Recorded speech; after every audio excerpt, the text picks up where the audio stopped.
and then of course it's 4th and 12, and we let a guy get free behind us in the end zone, and they throw a touchdown to win the game.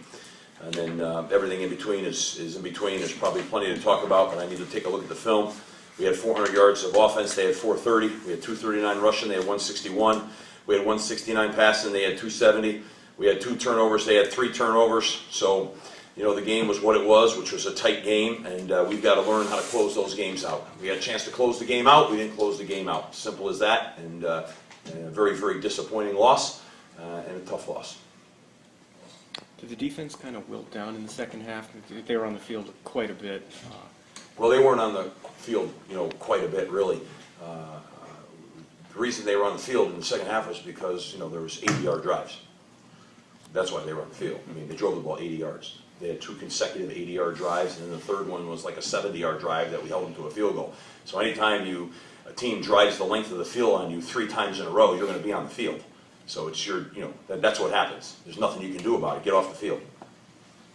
Steve, I know you're going to watch the film, but it seemed like there were, at least up from above, there were a lot of broken tackles. A lot of missed tackles. Yeah. A lot of missed tackles. Went back and had a bunch of missed tackles again, you know. And then at the end, in the 2-minute, we thought we had a little something going there, and we go off sides, and then, you know, we've reshuffled this offensive line with 2 losses right now, and we get beat on the edge like 3 times. And, you know, had a chance to get something going. We drop a pass. We still have a chance to get going. We drop a ball. So we go into that mode. You know, we're not mature enough yet to be able to pull back out of those things right there. Speaking of the reshuffled line, what did you think of the way Baker played? I couldn't even begin to tell you. I wouldn't even have any idea. They were playing a lot of guys up front. That's why we were throwing a few more play-action passes. I thought we threw the ball pretty well. It's just a crying shame that we threw a pick there at the end, which was a critical time and in a positive field position territory right there. That was a critical point of the game. Missing the field goal before the half was another critical points given away. What was the thinking going into that, Steve? Did you give any consideration to going for it on 4th down earlier, maybe with 30 seconds to go?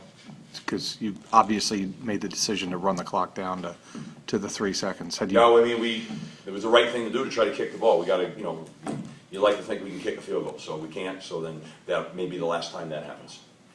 On the pick, did the receiver stumble in your eyes? Or someone told me that. I did not see it. I was not watching that. My eyes were not there. My eyes were on the quarterback at that point in time. But someone said the receiver stumbled on air and fell down. I don't know that to be true. Maybe it is. Maybe it's not. I didn't see it.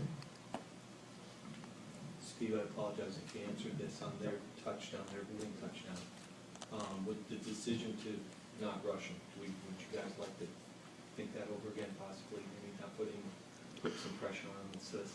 Well, we came with some different. We came with a little bit of pressure. You know, you're trying to make them earn it. You know, and you know, but missed tackles along the drive, or you know, keep those things alive. And then I just, you know, I mean, like I said, at the end of the day, I mean, you're 4th and 12. You know, you like, you know, the percentages on winning 4th and 12 should be extremely high in favor of the defense on 4th and 12, especially in a reduced field. It's a reduced field. It's not a long field there. We let somebody get, you know, I didn't really see where he came from, but somehow, some way, he's behind us in the corner of the end zone. We lost contain up front. The quarterback rolled a little bit. If we could have pulled him up in there, which we should have been pulling him up, then, you know, it would have been a harder throw at least. But, you know, on the move to his dominant throw hand like that, was able to lay that thing right in the corner right there. Both kids made great plays, and that's the ball game. They made the plays at the very end that needed to be played. We did not, and it cost us a game.